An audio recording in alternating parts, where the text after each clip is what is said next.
Hello, everyone. My name is Paula Reed, and I will be the moderator for today's webinar. I'd like to thank all of you for joining us as we reimagine the new classroom environment during COVID-19. Today's webinar is the third and final webinar of this series. Over the past 2 weeks, we've had perspectives from 9 school district leaders from across the country, and today we will have a conversation with 5 more. We have tapped into rural, suburban, and urban districts to obtain their ideas, thoughts, and challenges in innovative ways to ensure the safety and security of students, teachers, and staff during this pandemic. It's as if we're right in the moment for this topical conversation that continues to evolve on a daily basis. New data, new research, new decisions have been made at the forefront of these leaders' minds over the past few months. A few logistics before we start. All attendees are on mute. If you'd like to make a comment or chat with others, please use the chat button that is at the bottom of your screen. If you'd like to ask a question to anyone on our panel, please click the Q&A button on the toolbar at the bottom of your screen as well. And my colleague, Lisa Parker from Lightspeed, will be sharing your various questions for the panelists during the second half of this webinar. As part of our registration, we asked attendees to submit questions. We've watched for trends and have tried to incorporate many of those questions during each of these webinars. The webinar is being recorded, and all registrants and attendees will receive a link to the webinar in their email by next week.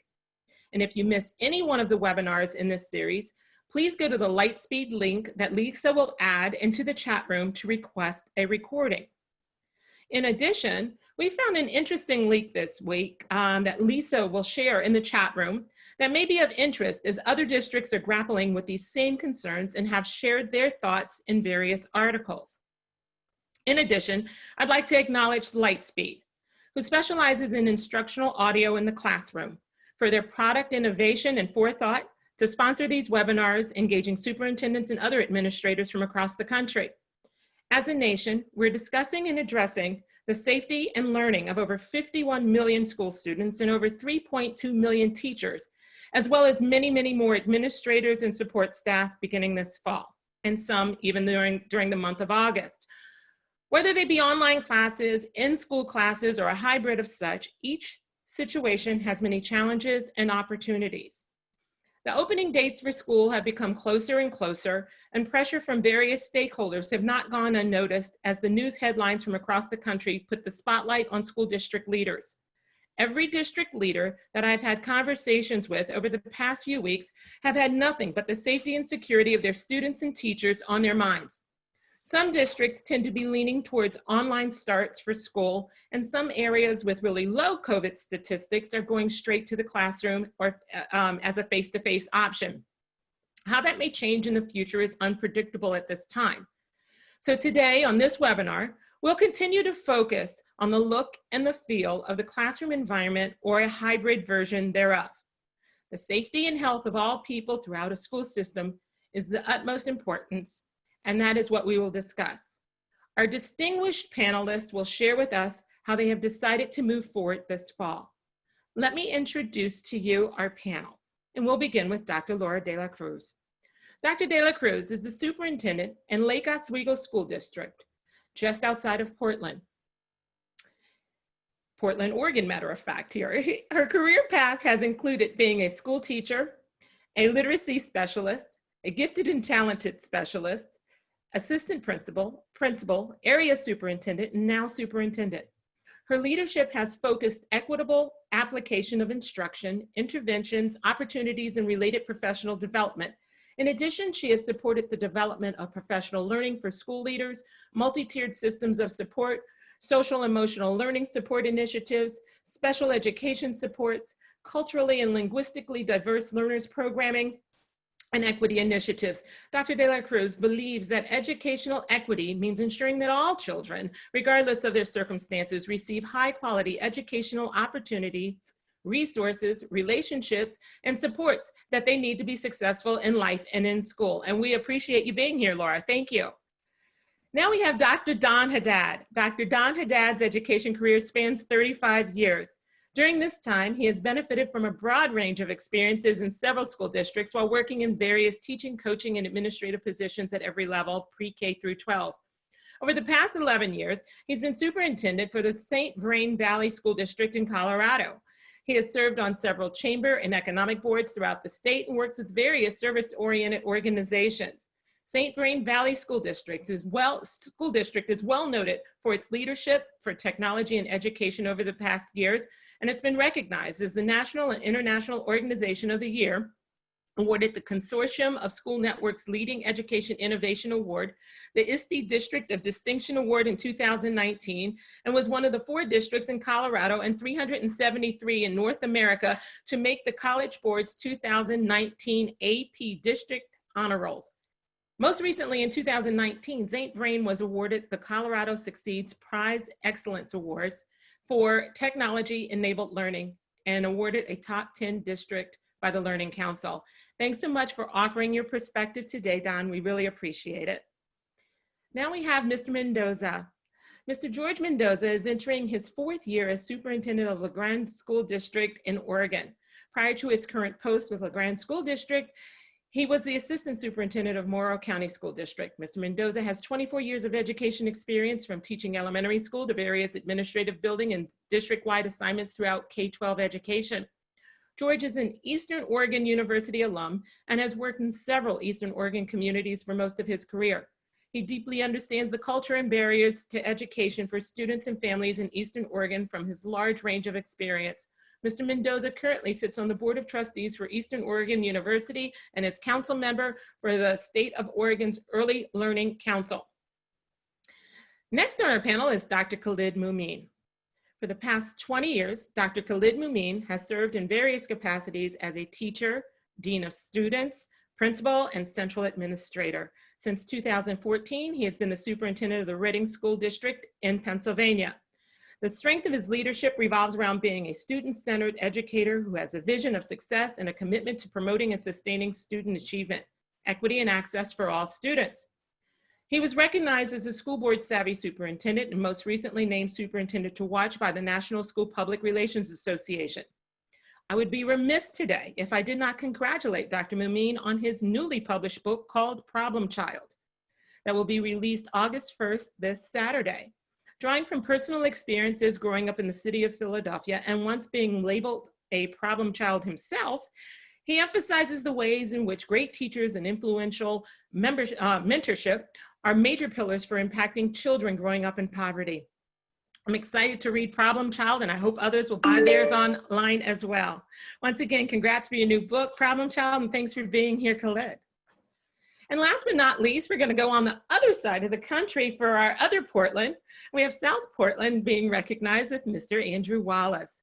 Mr. Andrew Wallace has been the technology director for South Portland Schools in Maine for the past 17 years. He is president of the Maine Education Technology Directors Association and represents Maine schools on the National Center for Education Statistics Forum. A former librarian, Wallace is interested in spreading the Learning Commons model and helping to imagine and create effective learning spaces. Please contact him on Twitter at Andrew T. Wallace. So great to have your perspective also around technology. Andrew, thanks so much. Let's get started here. As we did last week and the week before, I'd like each of you just to take a couple of minutes to share a little bit about your district's demographics, your greatest concerns about going back into the classroom, and what you're most optimistic about when you think about the students and teachers returning this fall or within the upcoming months if you're doing online to start. I'll start with you, Khalid. Tell us about Redding. Well, thank you so much, Mrs. Reed. And I'm very excited to be here today, and thank you to Lightspeed for having me. I am the superintendent in Redding School District here in Pennsylvania. We are over 18,000 strong. We are the 3rd largest urban setting in the state of Pennsylvania, and we're just energized to be able to begin the school year. What we have, and I think what's unique about our demographics also, we're 88% Latino here in the city of Redding. And it provides just an ultimate challenge, but a challenge that is worth taking in regards to really promoting educational equity for our students. This is an exciting journey, and we're looking forward to starting school on August 31st. And at this time, I have engaged in conversations and discussions with my school board, our union leadership and association leadership here in the district. And we are in between a virtual platform in regards to delivering instruction for at least perhaps the first couple of months of school as we pay attention to what's occurring with this pandemic. In the state of Pennsylvania, succinctly, the Pennsylvania Department of Education has provided a three-prong approach in regards to recommendations to starting school, one being face-to-face, two being a blended learning, and as we are looking at a scaffolding model, or three being completely online. And again, we are moving with God's speed to an August 5th approval for our model to start school on August 31st. So we are currently seeking some form of an online platform. What I'm most excited about and what we've learned from when this pandemic commenced was that we had to do it very quickly back in March when our state closed and the pandemic was running rampant through the country. However, this time, coming into the 2020-2021 school year, we now have the technology, we have the devices for our students. Our teachers and staff already had the professional development. So now it's time for us to really deliver our robust curriculum to our kids and continue to put them on those pathways for success so that we can break these cycles of poverty here in the city of Reading. Thank you so much, Khalid.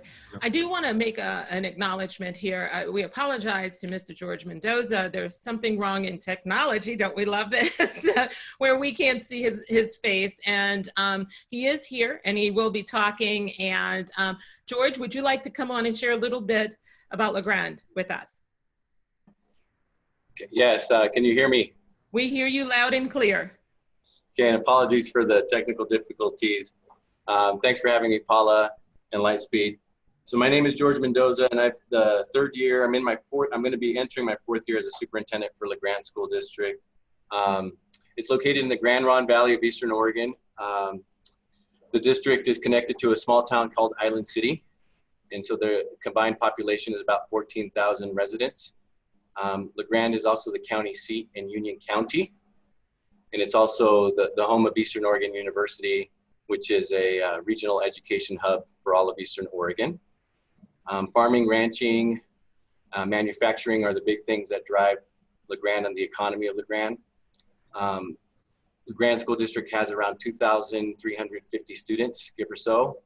We're about 86% white, about 10% Latino, 4% Native American and Micronesian. We have about 330 employees in our school district that focus on student safety and learning. We have 3 elementary schools that feed into a middle school that then feeds into a high school. We have online learning academy. We have an alternative school, and we have 2 different day treatment programs for students as well. And just for us in our model selection, we also, with the state of Oregon, we're giving requirements or recommendations for an instructional model. And we had the choice of doing on-site, a hybrid blended scenario, and then a comprehensive distance learning. And so we wrestled with those 3 options, and our school district wound up going with an on-site model based on square feet and cohorting and having stable cohorts with 1 teacher all day, K through 12. So we were going to have students in groups of about 20 with 1 teacher all day, and sometimes teachers transitioning in or other teachers transitioning in to those cohorts. And then just yesterday, our state implemented a health metrics model that indicated how we should be starting out schools. And for most school districts, based on the level of COVID in their community or their county, are going to be required to start out in comprehensive distance learning. So we are immediately shifting our thinking into robust comprehensive learning, which we were pretty much already organizing due to the fact that we might have to transition into a distance learning plan. But we had been communicating to the public for a while that we were going to do an in-person model. And just like that, we're going to have to tell the public that we're going to do a comprehensive distance learning model and look at metrics data to decide if we can come back. And then the way we will come back is we have two options, just K-3, so just kinder through third grade could come back.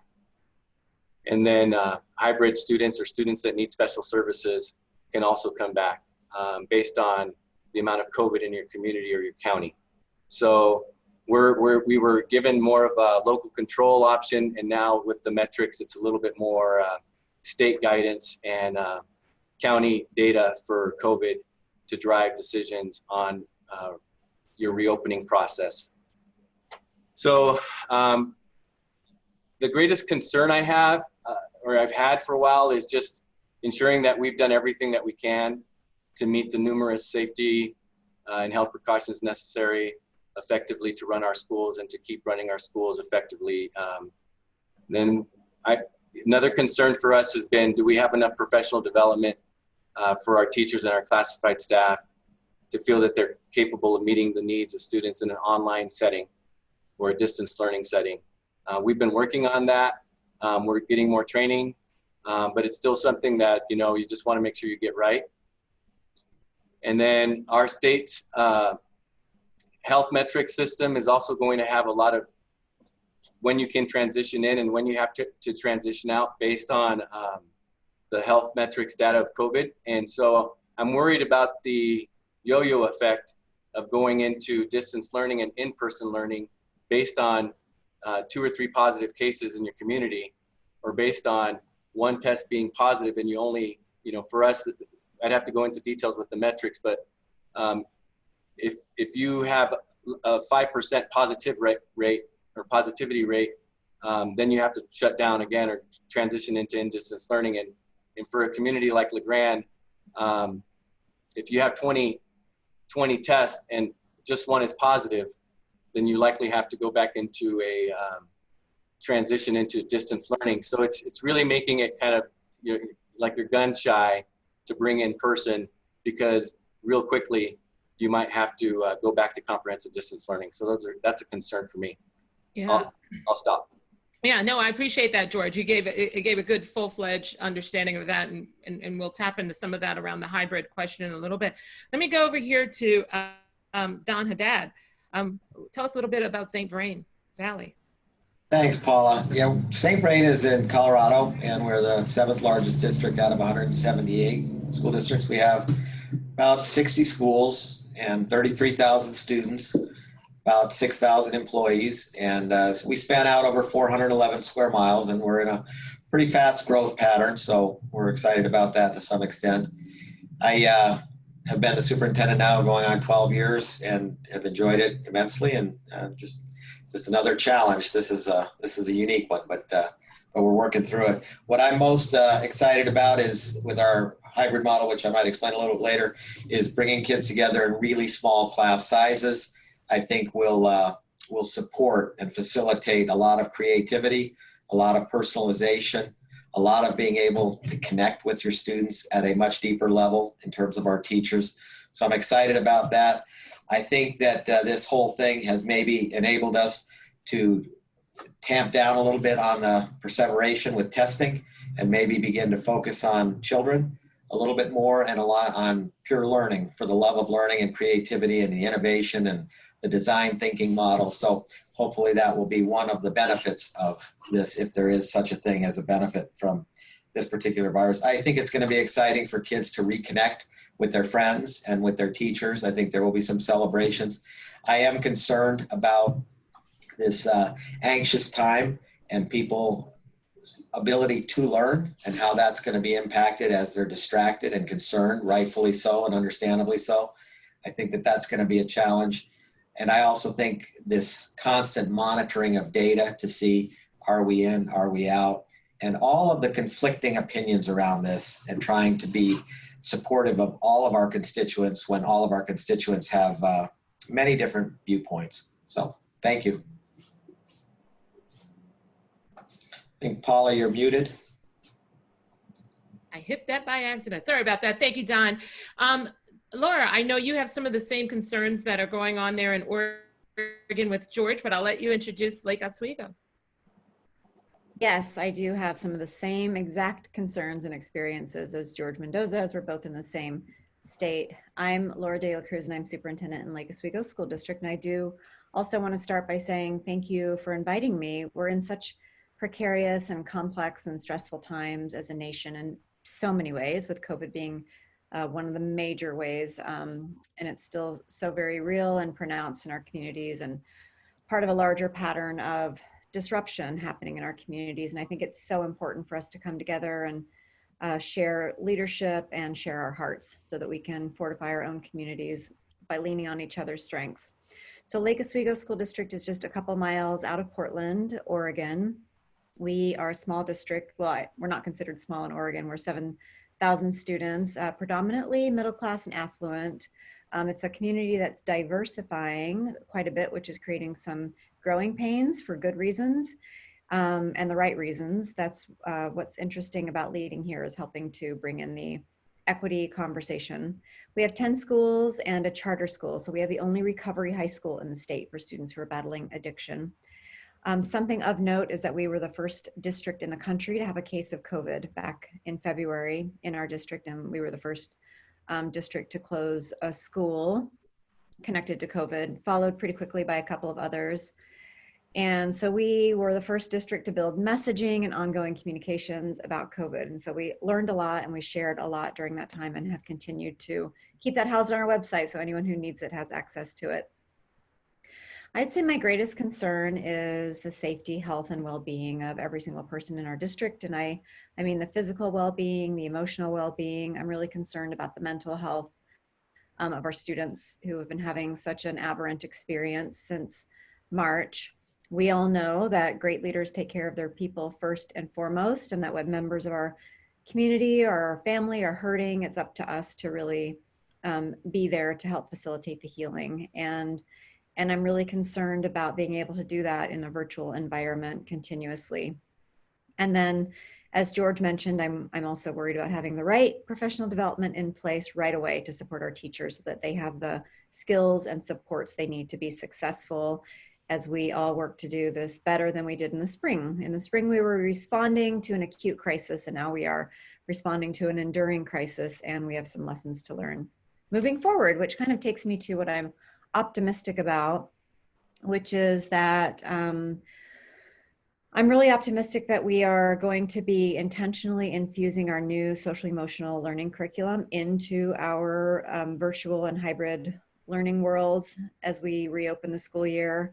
And we're going to be leaning on a learning management system rather than a patchwork of technologies. So now we're going to be very intentional and aligned and consistent in the technologies that we're using across our system, and making sure that our teachers have the support that they need in order to be able to use those well.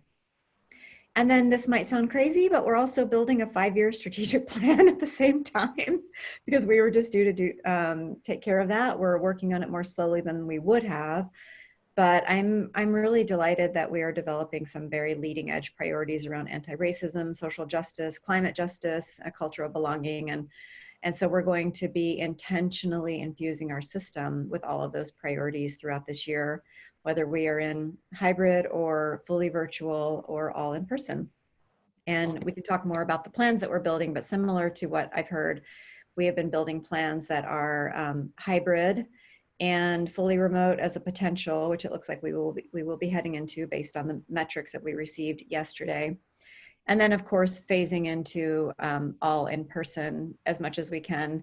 We do have a plan, no matter whether we are in virtual or hybrid, to provide extended on-site opportunities for students in kindergarten through 3rd grade. So to phase that in as the metrics allow us, but also for students with IEPs or underrepresented students, or students in groups that are traditionally underrepresented, so that they can have that differentiated support in the classroom as possible in our buildings. Excellent. Oh, it's very comprehensive there. Busy and upcoming year here, as you can see. Let's transition over to you, Andy. If you could share a little bit about South Portland City there in Maine, a little demographics, and you might even want to tap into talking a little bit about what you guys did around professional development, as I've been hearing that as something that's been a concern with other folks. Absolutely, happy to. So I work in South Portland schools. It's a large district by Maine standards, but small by most others. It's literally 10% of all the variables that Don mentioned about his district, but we're about 3,000 students. We have 8 schools.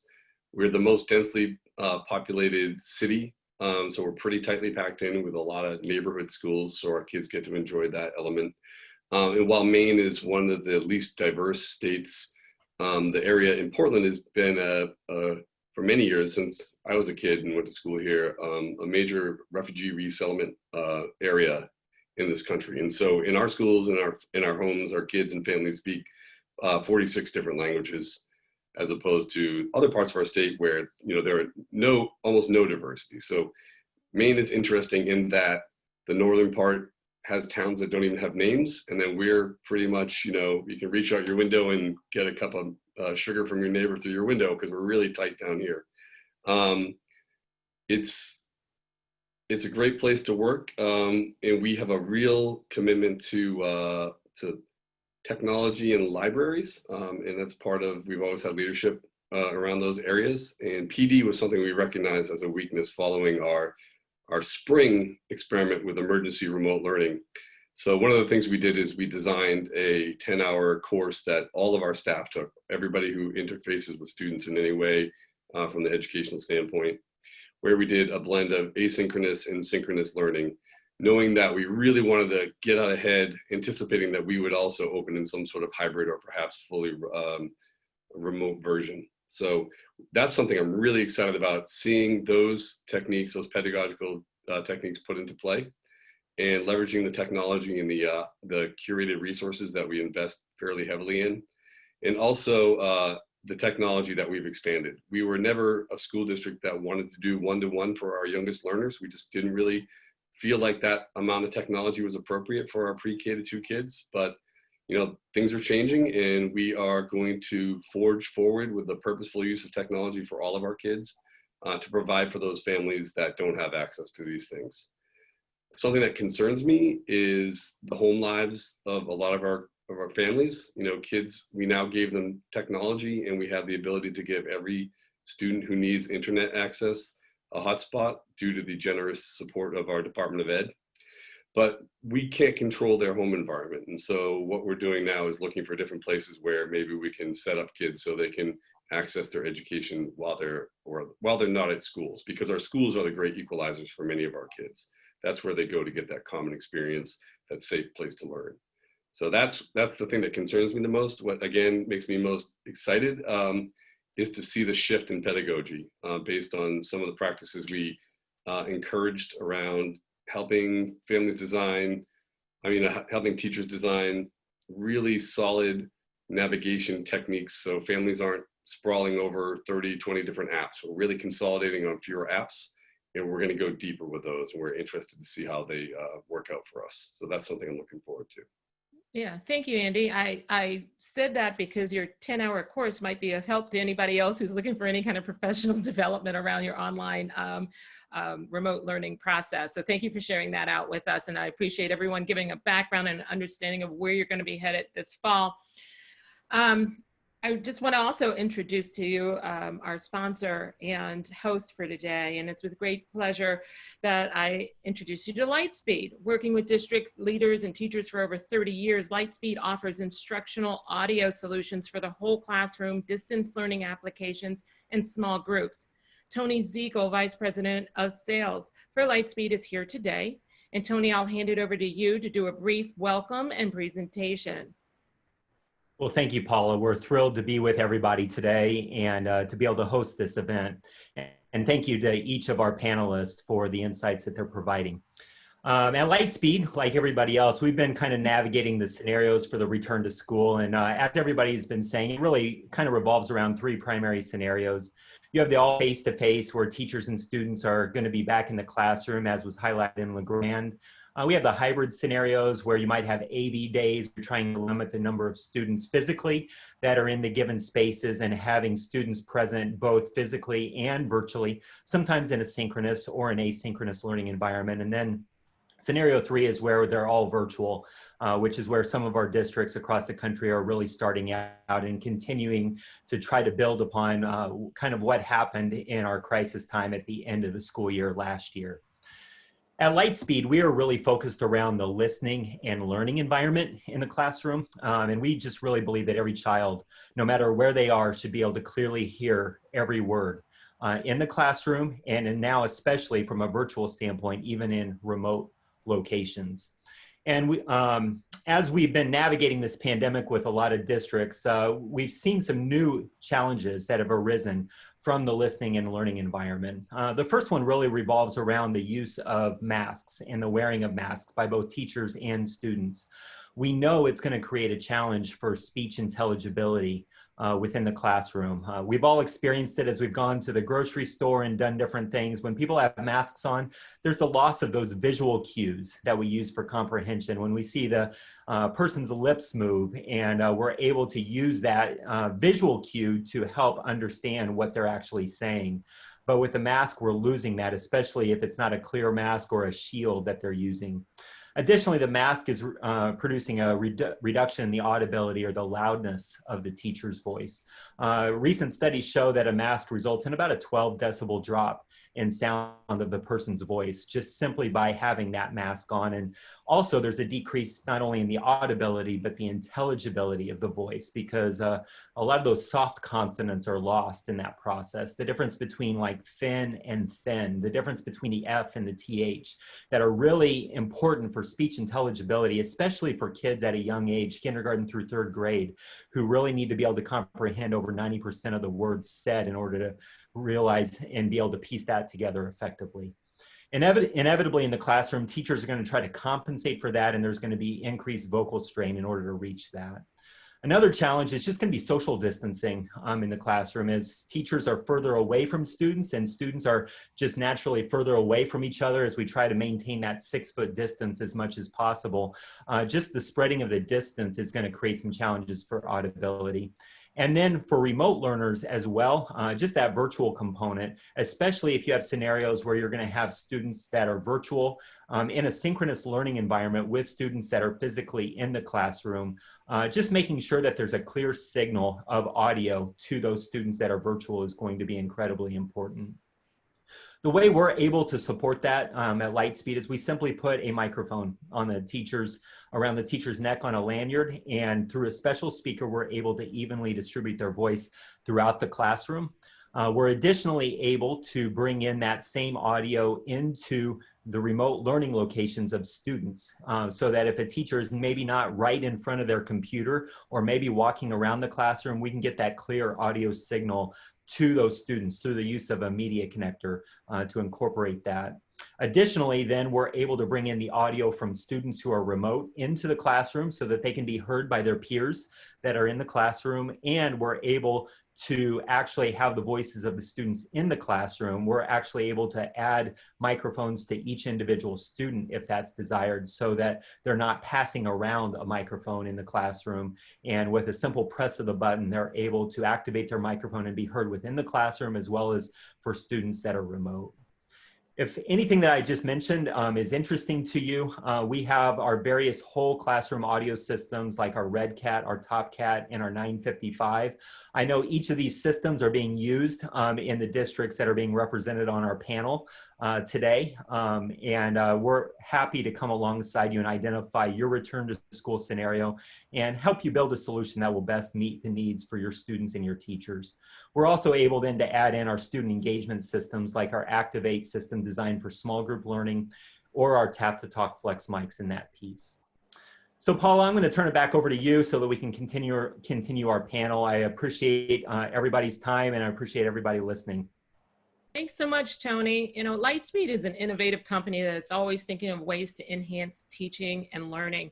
And their new Flex mic options actually can meet the needs of school districts, especially when they're wearing masks and during the pandemic and even beyond. So being the host of these webinars over the past 3 weeks has been very helpful to school districts across the country. I'm getting a lot of people saying this is very exciting to them, for them to learn and be able to utilize some of the information that is presented. So moving forward here, I want to address something that I recently read earlier this month in Science magazine. They looked at reopening strategies for school from South Africa to Finland to Israel, and some encouraging patterns emerged. You know, together they suggest a combination of keeping students in small groups, requiring mass social distancing, helping keeping schools and communities safe, and that younger kids rarely spread the disease between each other. But that research is ongoing. In addition, according to Science magazine, opening safely, experts said, isn't just about the adjustments that a school makes. It's about how much coronavirus is circulating throughout the community, which affects the likelihood that students or staff may bring it to the school. And I know that as we go through these questions, some of you are in areas where COVID cases are at a minimum and others not so much. And what I find most intriguing is this is not a one-size-fits-all model. And now, mind you, data and research continue to be collected. And I know that these decisions that your districts are making are very difficult and extremely measured. And no one takes this decision lightly, whether you're going online now or you're phasing in or you're doing hybrid or any sort of combination. With all honor and praise to the leadership that you all do, I appreciate you being here, and let's get started about some other issues and concerns. And I know that George, you are on, like we said, we can't see you, but if you'd like to even add some of your comments when I put this information out in the chat, you're more than welcome to. But just a show of hands, how many of you all are requiring face masks for K through 12 students? Raise your hand. K through 12 students. Okay. How about face shields? Anybody using face shields in their district?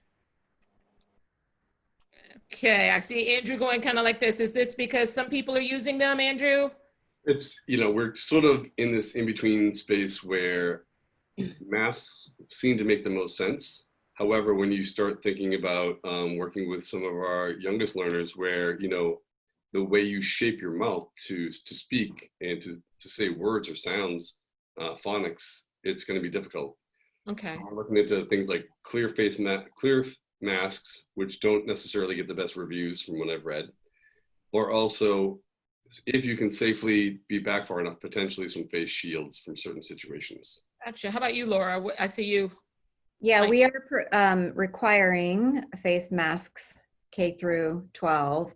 And for staff, we're providing masks or face covers for every staff person. We're providing face shields for every staff person, but we're not requiring the shields, but every staff person can use them. And then similar to what Andrew said, for in particular for students who need to be able to access the shape that a mouth is making when a teacher is talking to them or when they are learning, we have the face shields for that. We've purchased some allegedly no fog, clear panel masks for those, for students and teachers who need those as well. Okay. Anybody using plexiglass anywhere? We are as well. Okay. How about you, Khalid? Where are you using plexiglass? You're on mute. You're on mute. Primarily in our office areas as the public comes in and they're engaging with our office staff and teams. So yes, shields are there. Okay, excellent. Okay, so when we step outside of the classroom for just a moment, this has been a prevalent question over the past few weeks in getting kids to school and transportation. So there are guidelines and rules around buses, and there's apparently from state to state. And I know you have a unique suggestion around transportation in your district, George. Do you want to share any of your thoughts about buses and transportation? Yeah, I can share. Just in general, it's interesting that we have things that are confounding at times. And one of the requirements we have is one person for every 35 square feet or 6 feet of space in general. And then in buses, we had, when feasible, be apart 3 feet. It's recommended to be apart 3 feet, but if you're going to transport students, they understand that it wasn't going to be feasible to always stay within those recommendations. And so that created a lot of consternation in our state or with school districts and providing busing adequately. And so it leaves you in a spot where you're sometimes telling families, we can provide transportation, but it's likely not going to be as safe as you'd like. So you indicate the parameters. We're giving face masks, we're sanitizing hands, we're cleaning, we're doing all these things. But in spite of that, we still recommend that you pick up and drop off kids at the school. So that's something that's kind of an interesting thing. And also it created kind of liability issues in our state with our main insurance providers for school district basically saying that they were no longer going to have a communicable disease liability coverage.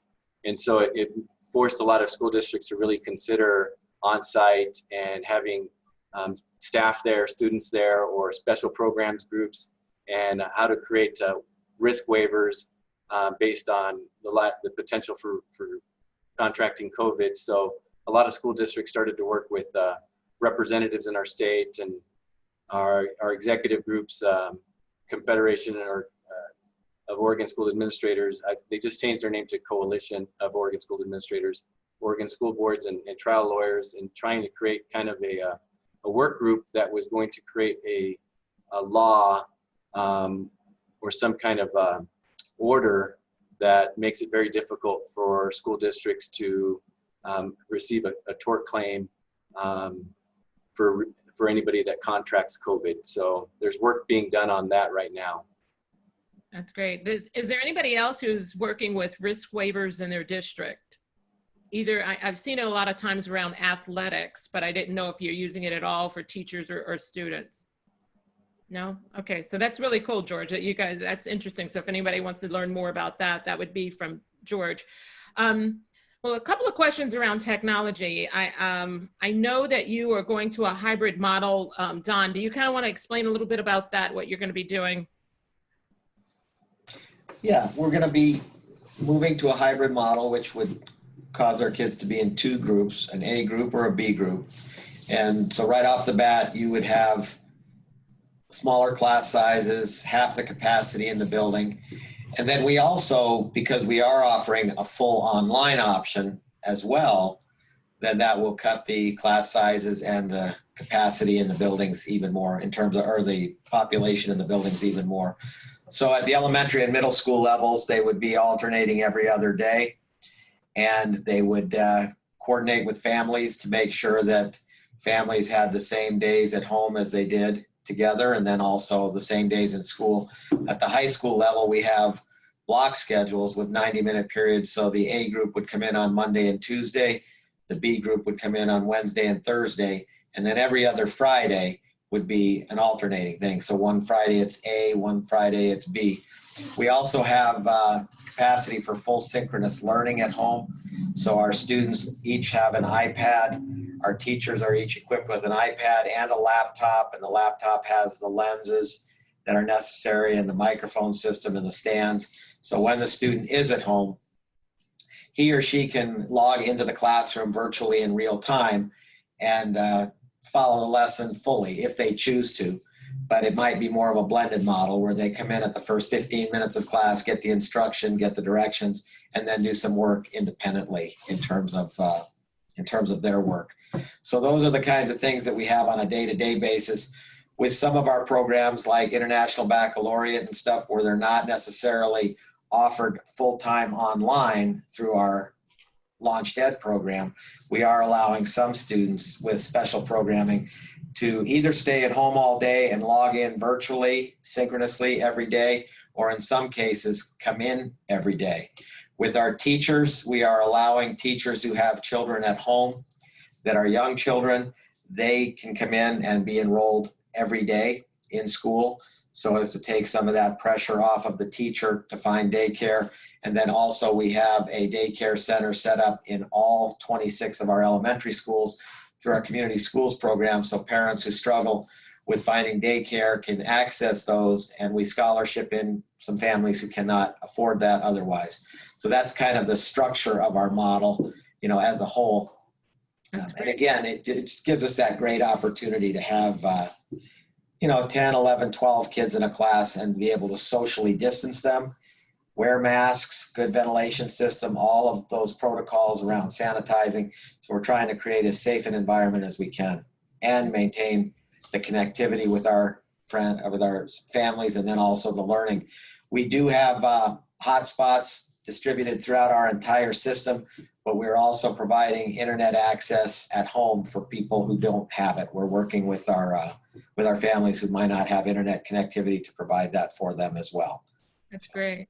Okay, and I know, Andrew, you have something also with an A and B day, but I want just you to also touch on the fact that I know there's a maintenance program that you have there for your school when children and their one-to-one computers falter. Can you share that out really quickly? Yeah, absolutely.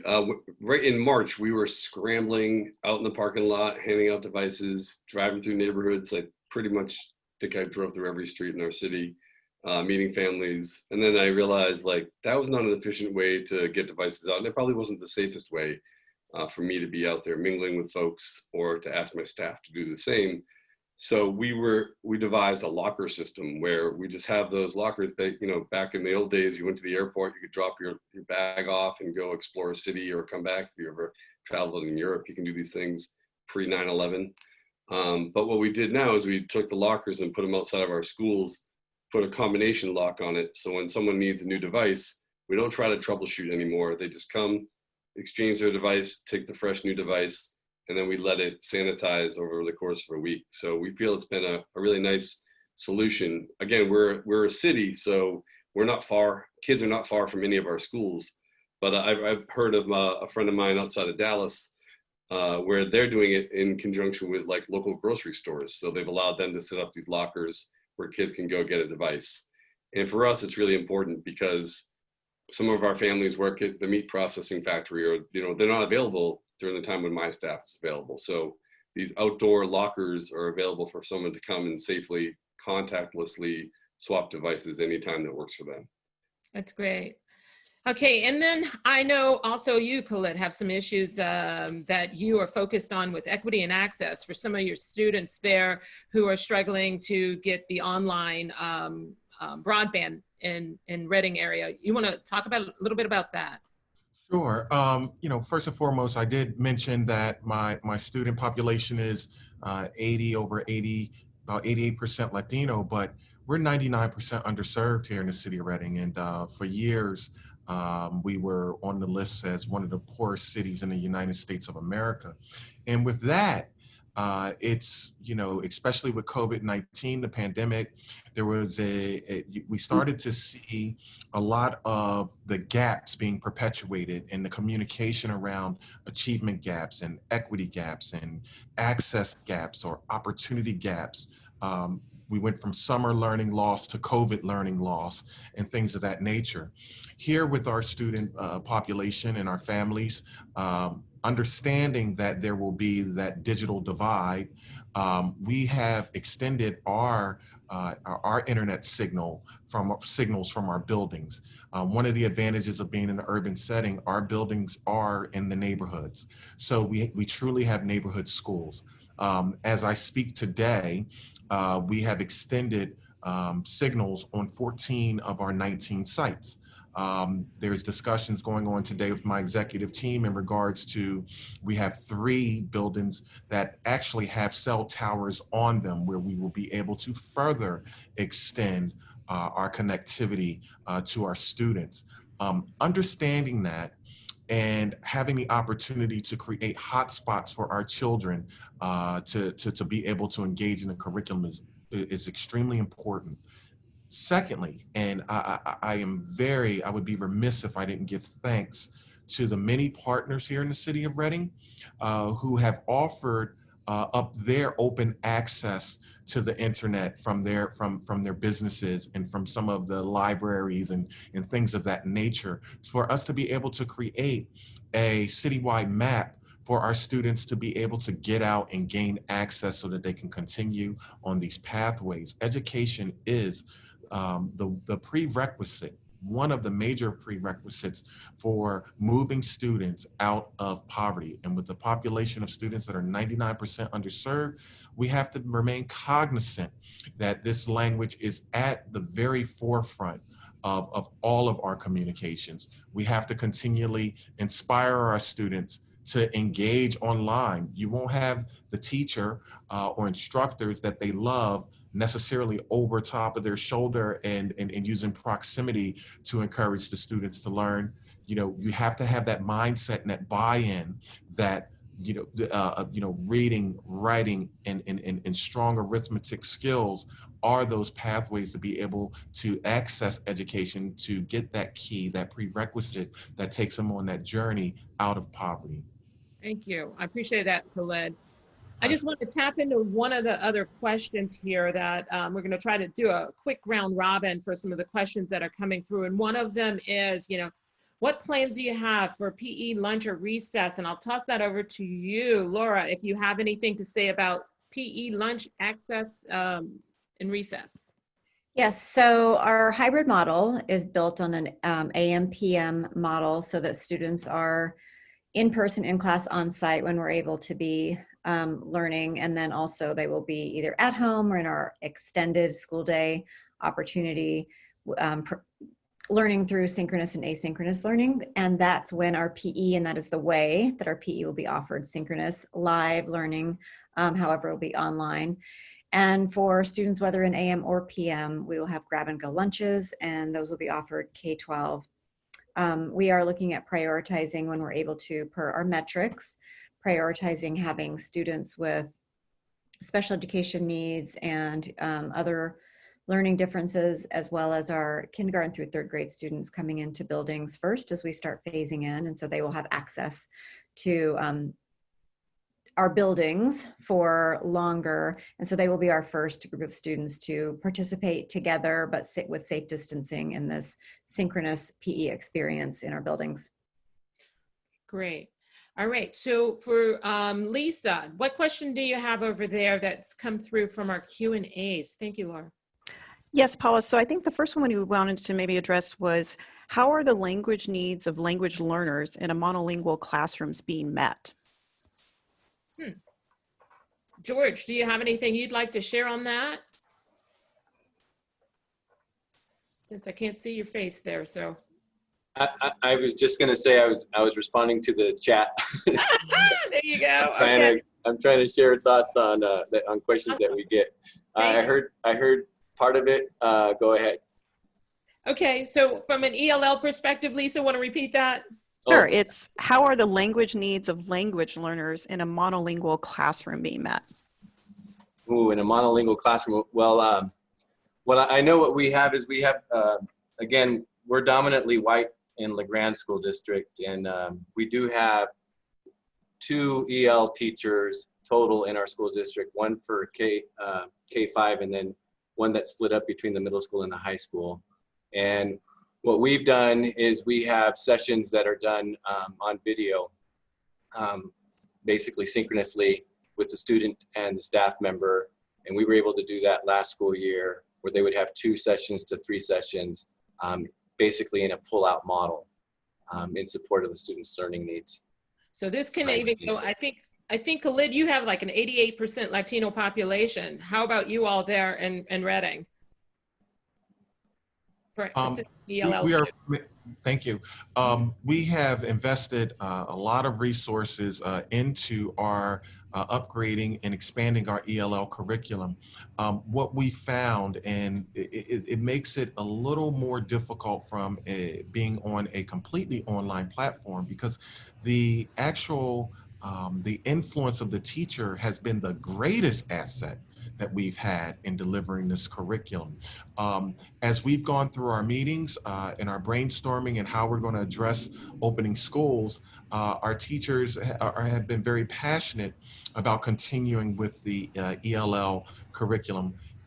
The shift is going to be, and one of the very I would say high expectations of something that's going to be very hard for us to meet, is that face-to-face engagement is extremely important. And we know, especially as our students are about 28% ELL, and they may be the only students in the household, or the children in the household, that English is primarily almost a dominant language, and the parents have not a strong command of the language.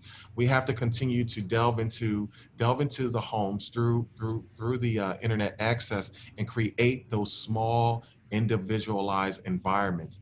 very similar to what's happening with our special ed learners. So it is an ongoing challenge.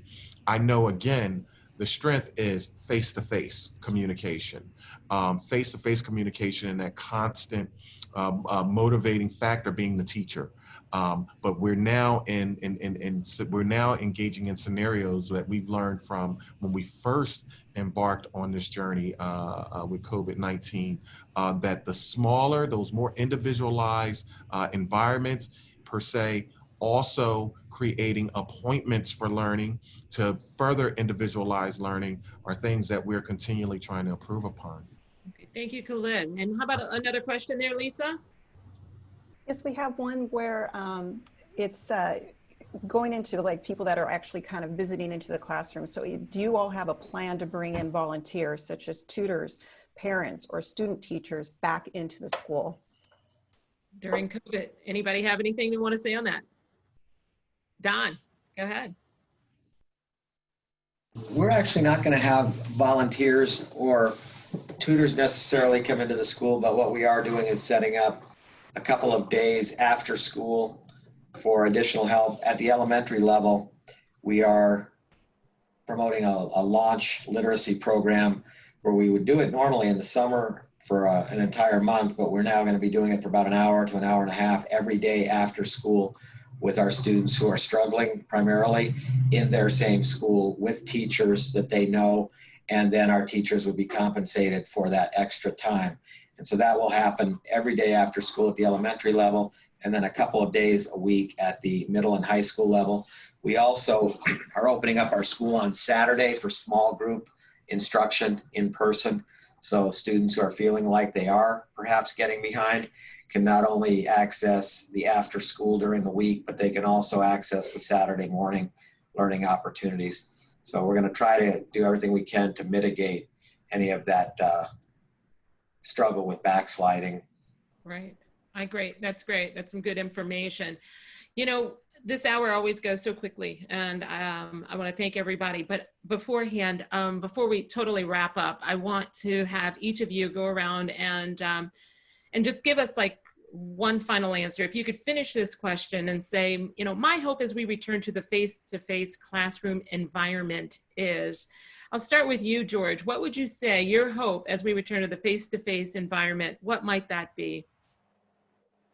Well, as we return to the face-to-face classroom environment, I believe my hope would be that folks are in a positive place, not in a fearful place, that we're in a resilient, caring, open, accepting, caring together spot in our lives as best we can be for our children and for each other.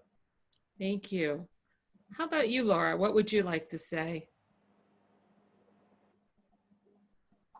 Laura?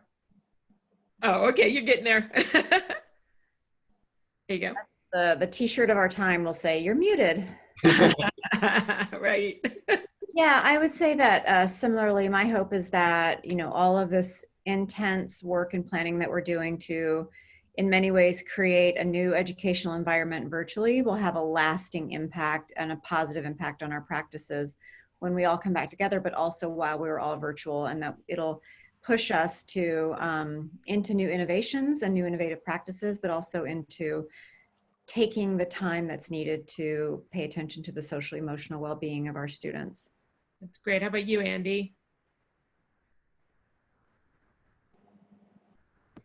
A lot of what Dr. De La Cruz just said, but I hope that we really cherish the in-person time. And I know that we will, because we are missing the kids so much, and that we remember just how precious that time is. And we continue with those pedagogical shifts.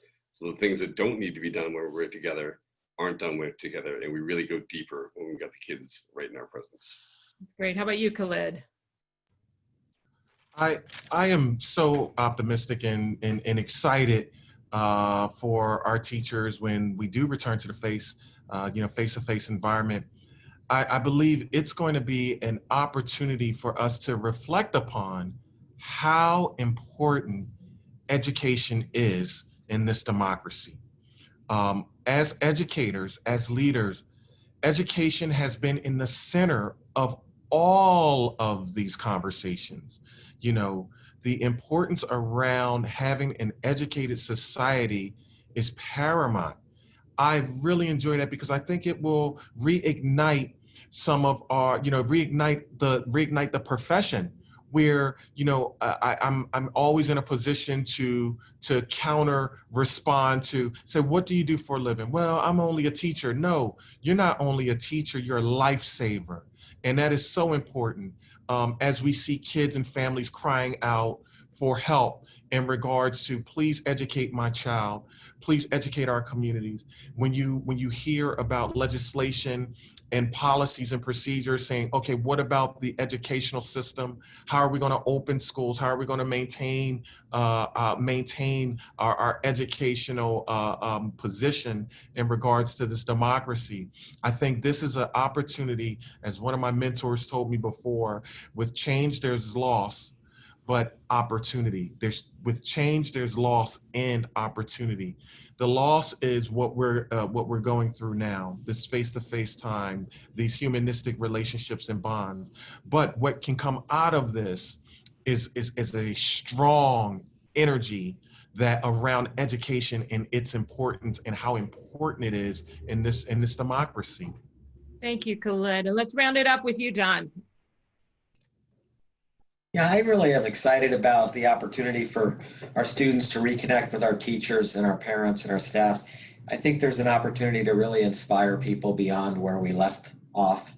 And when, you know, sometimes when you have something at your disposal every day, we run the risk of taking it for granted. And, you know, there have been a lot of conversations around competency-based learning and, you know, minimizing public education down to the term seat time, you know, which is really disregarding all of the great work that teachers do. I think when we refer to our current system as a seat time model, it implies that kids come into a classroom and they sit there and they do nothing.